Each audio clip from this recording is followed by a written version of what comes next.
was a fellow who had a handsome house, nice property, a beautiful backyard. And in his backyard, there was a particular spot that could be used as a shortcut. People would come and they'd cut through his property. They'd walk through that spot in his backyard. They were able to get through to get to a different street, be able to get to Shul, wherever they needed to go. Constantly during the day and at night, especially over Shabbos, people were always walking and taking this shortcut to be able to save themselves time. And it was extremely disturbing and uncomfortable for the guy who owned the house. He had no privacy. There was hezek re'iyah. You never know when someone would be walking through his property.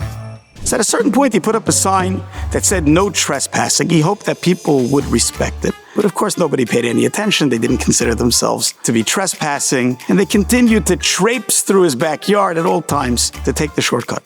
So he had no option. He built a fence. And he figured that this way he'd have a little privacy, a little respite. But people kept on coming, and they would climb over the fence. So he made the fence a little bit higher. Maybe he put something sharp on top of the fence. People kept sich an eitzah. Suddenly, he walked to the back. He saw on the now beaten path to the shortcut, someone had ripped open a hole in the fence. People managed to squeeze their way through and continue to use the shortcut.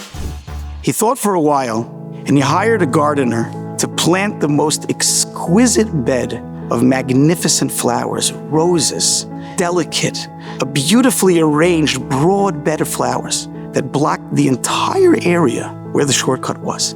At this point, the only possible way to use the shortcut would be to trample and destroy the beautiful, magnificent flowers.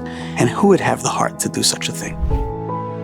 The Panovich Rav Zechreinu Livracha says that this story is a mashal to give us a deeper understanding of a pasuk in Shir Hashirim. The pasuk says, Suga b'sheishanim.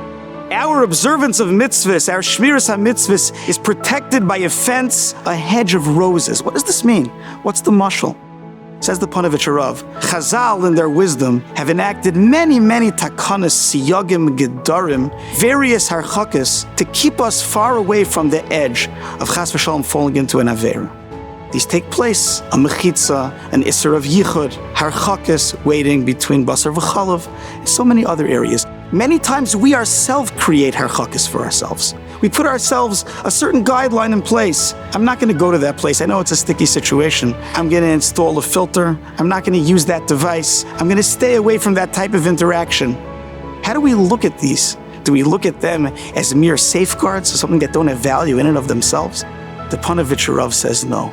These are a magnificent bed of flowers, a bouquet of beauty to the Rabbeinu Shalom, that we show the Rabbeinu Shalom, look Rabbeinu Shalom. We're trying to be careful.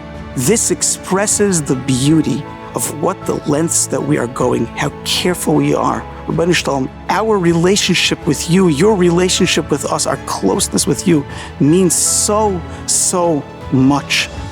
These harchakas that we take, Me'er Rabbi say, they're sheishanim.